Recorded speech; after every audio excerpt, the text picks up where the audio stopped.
In the 1990s, the voters took their revenge. They were given the chance to vote for proportional representation for MMP, and they voted for it to stop the politicians ever again ramming ideological policies down their throats and against their wishes.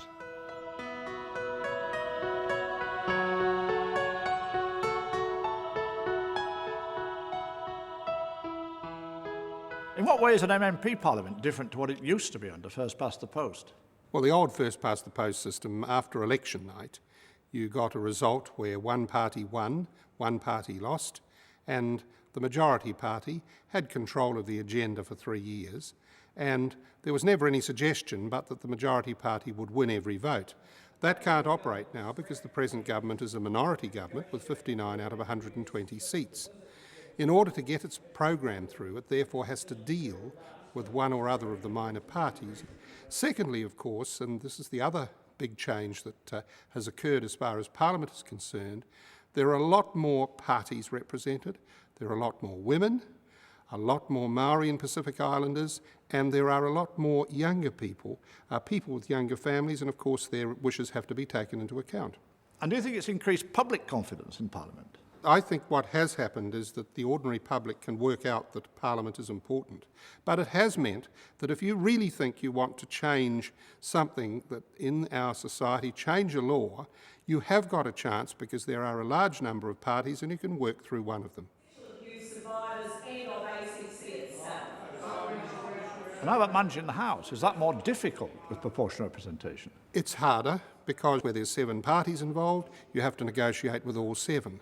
And when you've got 6 agreeing and 1 not, that does present difficulties.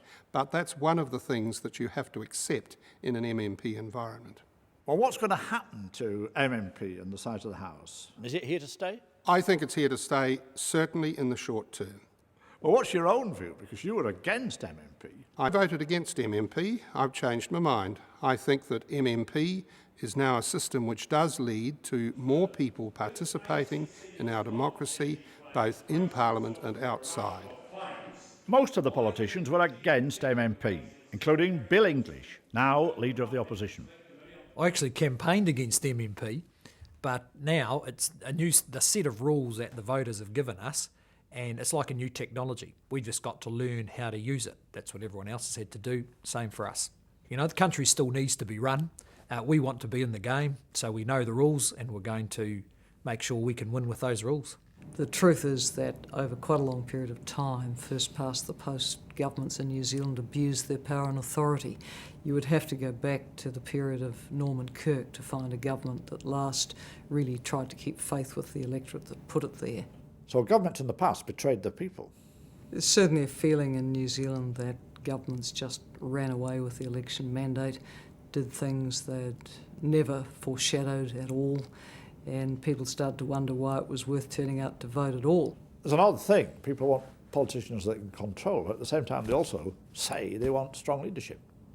The vote for MMP was a very deliberate vote by the electorate to kneecap governments and to say you will not have power as a single party on your own, except in quite extraordinary circumstances. It's not impossible, but it's difficult. I think you have to work within the reality, the hand of cards that you're dealt. There's no point saying it was much easier under the other system. We haven't got the other system. We've got this system, and we have to make it work.